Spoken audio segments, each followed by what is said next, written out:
Well, hello, and here we are once again. Another round of championship games this upcoming weekend. Just completed another 2 nights of fixtures, again some interesting results. It's almost impossible to predict anything at the moment in the championship with what's going on.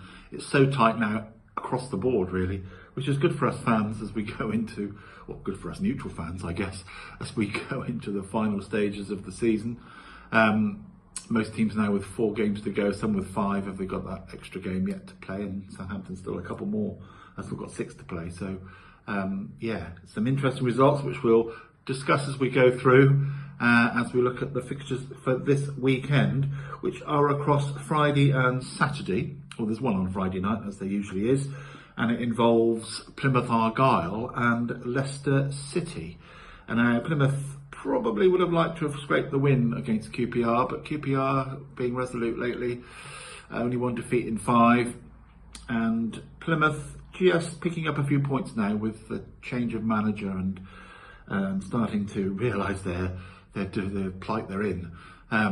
They're just 2 points above the line, having got a 1-1 draw against QPR. And Leicester slipped up when they had a real golden chance to pull away from the others. And losing to Millwall. And Millwall, as I say, it's never easy to go down the new den. And Leicester found it a difficult night and slipped up 1-0. So they'll be disappointed about that for sure, given the other results as well. But it's still just about in their hands still. Well, it is in their hands. 5 games to go, but as I said the other day, to win a sequence of games at this time of the season is so difficult.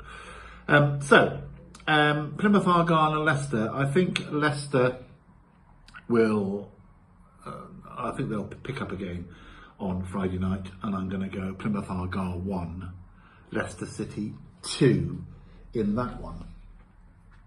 Then we go on to the Saturday games, and as usual there's a Saturday lunchtime fixture, and as usual at the moment it's involving one of the top 3 teams that are going for only separated by 1 point.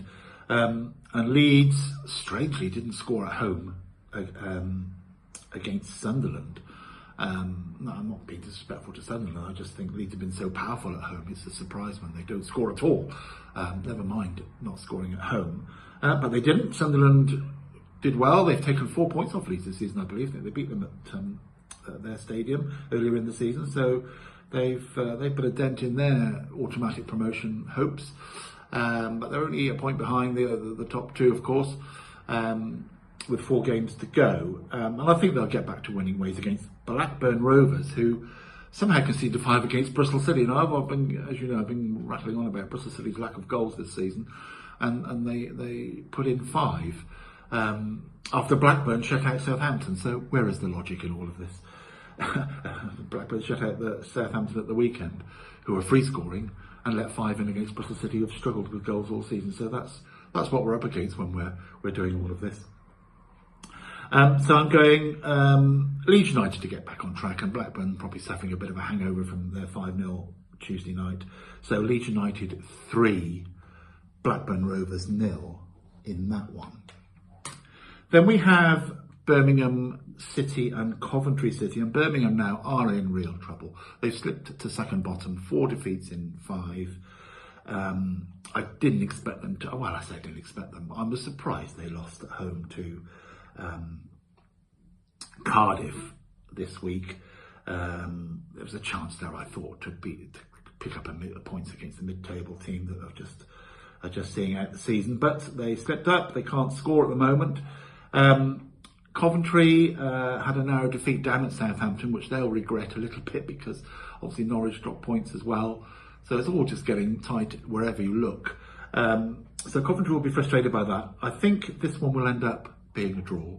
I think Birmingham will find the net at last, we hope, or they hope, and it will be Birmingham City 1, Coventry City 1. And then we have Bristol City versus Huddersfield. Now Huddersfield took the lead at Preston, if I recall, and then ended up losing 4-1. So that was a bit of a job for them, because they've been sort of showing a bit of steel lately with their defence. Bristol City, as I say, somehow contrived to score 5 goals. after not being goal shy most of the season, really. So I think they'll follow that up. Bristol City, they'll be confident on the back of that win, and I think they'll find the back of the net a couple of times, and it'll be Bristol City 2, Huddersfield Town 0 in that one. Next we have on Saturday more of the 3 o'clocks, and it's Hull City versus Queen's Park Rangers. Now Hull and Middlesbrough, as I sort of predicted, I think, one thing I did predict correctly in midweek was they went at each other's throats and played out a 2 each draw. But it hasn't done them any good, either of the teams any good, Hull and Middlesbrough. They're still 6 points behind Norwich, even though Norwich dropped those points. So they didn't really get any ground going, which was a shame for them to make a real last-minute bid for the playoffs. So I think this Hull now, they've still got 5 games left. They can still get 77 points. So until the points totals are impossible, all clubs will believe that little bit, won't they? Which is the right thing to do. They're playing Queen's Park Rangers, who are showing a bit of fight still. 47 points now, 4 points clear. They're keeping that gap, a little bit of breathing space for themselves. I think they'll go there and get a draw. Hull, a bit of the draw specialists, have been drawing games, and they've only had the 1 win recently. So they've had a little bit of a lean time. So I'm going to go for a draw here. Hull City 1, Queen's Park Rangers 1 in that one. Then we have Ipswich, who are probably still kicking themselves as we speak, not scoring at home. Again, a bit like Leeds. It's an eye-opener when they don't score, never mind not scoring at home. But that's two blanks on the trot now. Is that right for Ipswich? I think they lost the derby 1-0, and they drew 0-0 at home to Watford. Watford just putting a bit of a thorn in some teams' sides at the moment. Really showing some end-of-season fight. 4 draws on the trot. However, those fixtures have been against some of the better sides in the division, so they're showing a little bit of form at the back end, much to Ipswich's frustration. So, and again, Ipswich will kick themselves because they had a real chance to go top of the table and put a marker down with so few games to go. But it's all in the mix still. It's changing match by match, minute by minute, during matches almost. So here, I think they're playing Middlesbrough, who had that 2 each draw with Hull that I just referred to. And I think they'll pick up a win here. They'll get back their scoring boots, I think. And it will be Ipswich Town 2, Middlesbrough 1. And that takes us to the new den and Millwall versus Cardiff City. No love lost between those sides either, so that's going to be a feisty affair, probably on and off the field, off the pitch. Millwall, I think, will dig out another win. They're really showing some signs now, and I think one more win would just about do it for them. It would take them to 50 points, 7 points, and at the moment, the third bottom team has got 43. So Millwall, yeah, one more win and perhaps a draw somewhere, 51, 52 points. We'll see them relieved to be in the Championship next season. And I think they'll dig out another 1-0 against Cardiff. It'll be a home win for them, and Millwall 1, Cardiff City 0. And then we have Preston North End at home to Norwich. Now, Preston had a really good win against Huddersfield, going 1-0 down, then coming back to win 4-1. It's closed the gap a little bit on Norwich because Norwich dropped the 2 points against Sheffield Wednesday, having been 2-0 up, so they'll be frustrated by that. And now they can see in their wing mirror Preston coming up in the outside lane, along with Coventry, who are both 5 points behind with a game in hand. So if you add on the 3 points, obviously, you get to 66. They could close it to 2 net points. However, that's all conjecture, isn't it? It may not happen. But what can happen is that Preston could, if they were to win on Saturday, really make it uncomfortable for Norwich, because they'd then be just 2 points behind them with a game in hand. So they'll see this as a huge match for them, and probably their real last chance. If they lose it, the playoffs will disappear, I think, into the distance. So it really is a massive game for Preston and Norwich, of course. And I think they'll both go at it for that reason. and I think it will end in a reasonably high-scoring draw. I'm going to go Preston North End 2, Norwich City 2 in that one. Next we have Sheffield Wednesday versus Stoke City. Contrasting fortunes here in the midweek games. Sheffield Wednesday 2-0 down to Norwich and came back well to grab a valuable point in a 2-each draw against one of the better sides in the division. So they did good there.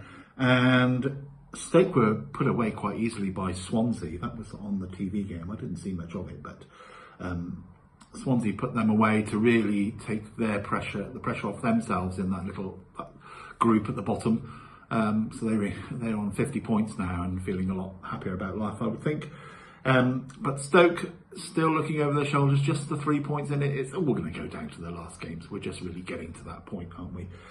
Where there's going to be teams sweating it out right to the end, and it's just whether you can pull away before that horrible last day arrives. But this game then, Sheffield Wednesday, I think, will back up their strong finish against Norwich. And the crowd will be behind them again, because this is a really big game for them, because they could leapfrog. Well, they couldn't quite leapfrog Stoke because of the goal difference, but they can join them on the same points, which would certainly help their cause going into the last 3 matches. So I think they will just edge it. I think I'm going to go Sheffield Wednesday 2, Stoke City 1 in that one. So 3 to go. And here we have Southampton, who were the only winners, really, at the top 4. So they haven't really, it doesn't look like a gap's been closed. They're still 9 and 10 points behind the third and second team, respectively. However, they still have got this total of 96 points in their head. They can still do that. Until the top 2 teams get 97 or get enough, at least, then they will still see they have a chance, and why not? So after they pulled off a decent win against Coventry, having drawn a blank against Blackburn at the weekend, they pulled off a good win against Coventry, 2-1 at home, and it will be a tricky one against Watford, because Watford, as I say, are just putting the thorn in some of these bigger sides at the moment, or the better sides at the moment. Must be playing relaxed football. Why not? Because it's end of season for them. 52 points, absolutely no problem at all with going up or down. So they're just enjoying their ride to the end of the season. They dented Ipswich. Will they dent Southampton? I think Southampton will just have too much for them. They will see this as a chance to get into the 80s and start. When you get into the 80s in the same points band, it looks good. As the others, then you look part of it. So we'll see how Southampton go. I think they'll see this one as a home win. I'll get this one as a home win, and it'll be Southampton 2, Watford 0. And then we have Swansea and Rotherham. Almost a dead rubber, this, and very, very few dead rubbers in the Championship at the moment, but this could well be one of them. Swansea, as I say, had a good win against Stoke in front of the cameras this week, putting them away 3-0. And Rotherham, they had a modest 2-0 defeat to West Brom. No disgrace in that, given West Brom's march to the playoffs, by the look of it. And yeah, they're just, again, Rotherham will be just taking part with a bit of enthusiasm, I'm sure. But I think Swansea will see this one home, and it'll be Swansea City 3, Rotherham United 1. And lastly, but never least, it's West Bromwich Albion against Sunderland. West Bromwich Albion got back to winning ways against Rotherham, so they'll be pleased about that, having had 3 draws on the bounce, which sort of stopped their march to confirming a playoff place. But they're now 9 points clear, so the job is almost done. One more win, you think, would ensure that they can start to think about the knockout affair at the end of the season. And I think they'll get it against Sunderland, although Sunderland showed some fight to get, as I say, a 0-0 draw at Leeds, which was the 4 points they've now taken off Leeds, as I said earlier. So Sunderland, you just don't quite know what you're going to get from them at the moment. but to keep a clean sheet at Ellen Road, no mean feat, to be fair to them. Whether they can steel themselves and repeat that, I'm not so sure. I think West Bromwich Albion will back up their midweek success with another home win, narrow one. I'm going to go West Bromwich Albion 2, Leeds United 1. So that's it. There we are. Another round of games coming up this weekend. All for us to digest and see where it all lands on Saturday night, Sunday morning. And then there's a bit of a break. I think there's one game next week. I think the Southampton Preston match, well, the 1-1 that was affected by the fire, is on Tuesday. So we'll look at that one in the review for the following weekend's matches. So there we go. I hope you have all have good, lovely weekends, footballing weekends. It's another full programme across all the leagues. It's really interesting stuff at the moment, not least in the Championship, as we know. So I will see you again very soon. Take care.